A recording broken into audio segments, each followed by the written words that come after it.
आचार्य विनोबा भावे ग्रामीण रुग्णालय आणि आशादेवी चव्हाण बहुउद्देशीय संस्थेच्या संयुक्त विद्यमाने डॉक्टर महेश चव्हाण यांच्या मार्गदर्शनात कारंजा येथील महेश भवनात रविवारी 6 ऑक्टोबर रोजी रोग निदान महाशिबिराचे आयोजन करण्यात आले होते. या शिबिरात 3000 रुग्णांनी तपासणी करून घेतली, तर यातील 640 रुग्णांना शस्त्रक्रियेसाठी रवाना करण्यात येणार आहे. महेश चव्हाण मित्रमंडळाच्या पदाधिकाऱ्यांच्या उपस्थितीत या शिबिराचे उद्घाटन करण्यात आले. आयोजित शिबिरात आचार्य विनोबा भावे ग्रामीण रुग्णालय, सावंगी मेघे येथील सर्व विभागातील तज्ज्ञ MD, MS अशा डॉक्टरांनी तपासणी करून रुग्णांना मार्गदर्शन केले.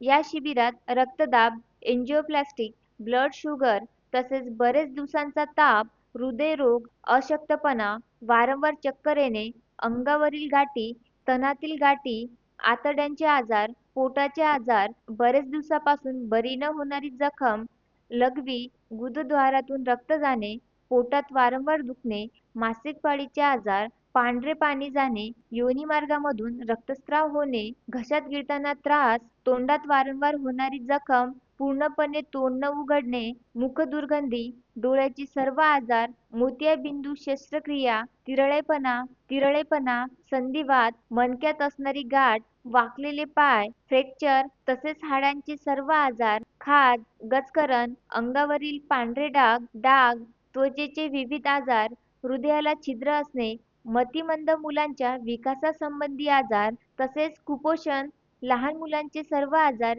या संदर्भात तज्ज्ञ डॉक्टरांकडून तपासणी करून रुग्णांना मार्गदर्शन करण्यात आले. यावेळी डॉक्टर महेश चव्हाण यांच्या सुविद्य पत्नी निकिता चव्हाण यांनी सुद्धा रुग्णांची तपासणी करून त्यांना योग्य ते मार्गदर्शन केले.